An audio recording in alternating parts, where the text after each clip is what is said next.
After the success that was Storm 2, CC2 knew that they had to keep on pushing the envelope when it comes to Naruto and anime games in general. So on March 5th, 2013, we all got a banger that was Storm 3 on PlayStation 3 and on Xbox 360. The game was another success, receiving some really good user reviews and a score of 77 on Metacritic. This game introduced some new battle mechanics, game modes, and added a huge roster of characters. So I was curious, just like with the previous games, if there is any info regarding the development of the game, and the short answer is yes, there is. One of the newest additions to this game is the ultimate decision system, where in the story mode there are some parts in which we can choose how the battle and the battle story will resume. In an interview with Siliconera, CC2's producer Yuki Kishikawa explained, "We believe that the players that will play this game are mainly Naruto fans, and we don't think fans will necessarily want us to change the way the story unfolds. However, if the game proceeds exactly like the original story, it would be the same as enjoying the comics or anime. So we brainstormed ways to provide an experience that is made possible only through the medium of games. That is how we reached our decision to introduce the ultimate decision system. The result is this mechanic in which the players can alter the experience of the given battle. From a gameplay standpoint, the player is able to choose to tackle the battle on an easy difficulty or on a harder difficulty." In the same interview, Yuki Kishikawa explained that the free roaming battles that we see in Storm 3 were influenced by Ultimate Ninja Impact's battle style and gameplay. The developers tried to tune the free roaming battles so that there isn't any conflict between the 1v1 battles and the free-for-all battles. That's why the free roam battles are the same as in Impact, but the controls stay the same as in a 1v1 battle, creating the best of both worlds. Another thing that Kishikawa mentioned in the interview was that they gained a lot of experience of making Asura's Wrath, a game that CC2 made in 2012 prior to Storm 3. That given experience helped a lot in bettering the cinematic boss fights in Storm 3. When creating Storm 3, CC2 mostly based the game on the TV anime setting, so that if there are no changes in the TV anime, they don't need to revise a character model. Additionally, because there are a lot of characters that have grown and become more mature, in this game they added exclusive facial features to change their appearance. At WonderCon 2013, Hiroshi Matsuyama had this to say regarding this topic.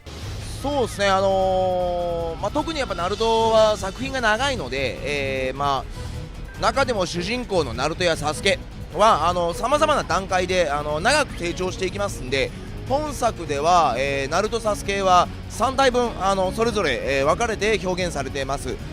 特にやっぱナルトは最新の、エピソードで、美獣チャクラっていうものをね自分でコントロールできるようになってますんで、それをシステムの中に盛り込んで今回即時覚醒っていうものを入れさせていただいて、ゲームのテクニックとしても使えるようになっています。 When playing Storm 3, the fourth chapter of the game is the most fleshed out and one of the most important chapters of the game. At WonderCon 2013, Hiroshi Matsuyama answered some fun questions, and one question was about how the development process for Naruto's birth scene was. Matsuyama explained that this chapter is one of the most moving chapters and they wanted to depict the chapter as a movie. So that's why in this whole chapter there's only one battle scene and the rest are in-game cutscenes. They made the chapter with the mindset of actually creating a movie, and in my opinion, they nailed it. As well, in the same mini interview, Matsuyama answered on why there are some characters missing like the Edo Kages and Seven Swordsmen of the Mist. To that, Matsuyama said, キャラっていう大ボリュームをやっぱ作っていく上でですね、何かをやっぱ優先させなければならなかったので、最新のやっぱキャラクターを出すために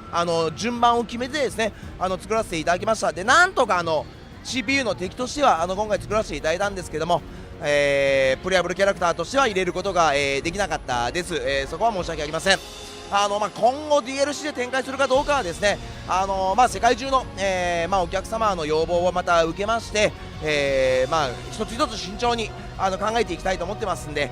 For online play, CC2 added a new mode called Ninja World Store Map, where in general we can see any live public sessions and join them. In my Storm 3 retrospective, which you can see here, I was confused about this mode, but now I finally understand the purpose of this mode. In the previous Storm games, we weren't able to see any public sessions. This game has a huge amount of characters, 80 to be exact. In between all of these characters, there is one unique character that is not like the rest of the characters, and it's Mifune. Mifune is a samurai from the Land of Iron, and what makes him unique is that he is not a ninja, but rather a samurai. The development team spent a lot of time and effort into making his cinematic scenes feel different from the rest. His whole moveset as well revolves around using only his sword and not using any jutsus. This is the first time Mifune was introduced in the Naruto games. At the end of 2013, CC2 released another version Storm 3 called Storm 3 Full Burst, which includes all the previous 3 DLC costumes and adds a new story mission with Itachi, Sasuke and Kabuto, which by the way is one of the hardest boss fights I ever faced personally when playing it for the first time. As well, with this DLC, they revamped and improved the quality of some of the most emotional cinematics in the game. This edition, or DLC if you want to call it that, introduces Sage Mode Kabuto as a playable character. As well, with this game, they introduced 100 new missions for the players to tackle in the single player mode, and this is the first game that was brought to Steam. Yeah, for real, the PC players were finally able to enjoy Storm 3 on the PC. If you have never played Storm 3, this full burst version is the version you should pick up. Storm 3 as well had some special limited editions. For Storm 3, CC2 created two different collector's editions, the Will of Fire and True Despair. The two editions are similar with only two items changing. For example, in the Will of Fire edition, you get the game Naruto's Goku costume DLC, a Bandai Namco Naruto TCG card that looks like this, game soundtrack, an exclusive poster, and a Naruto figure. Well, in the True Despair edition, you can receive all of the previous mentioned items,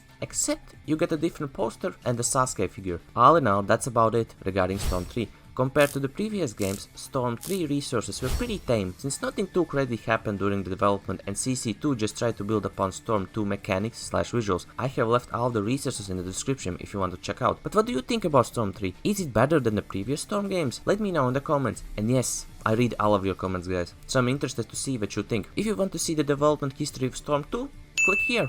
If not, check out this video. But yeah, that's it from me. I wish you all a nice day / evening. Bye guys.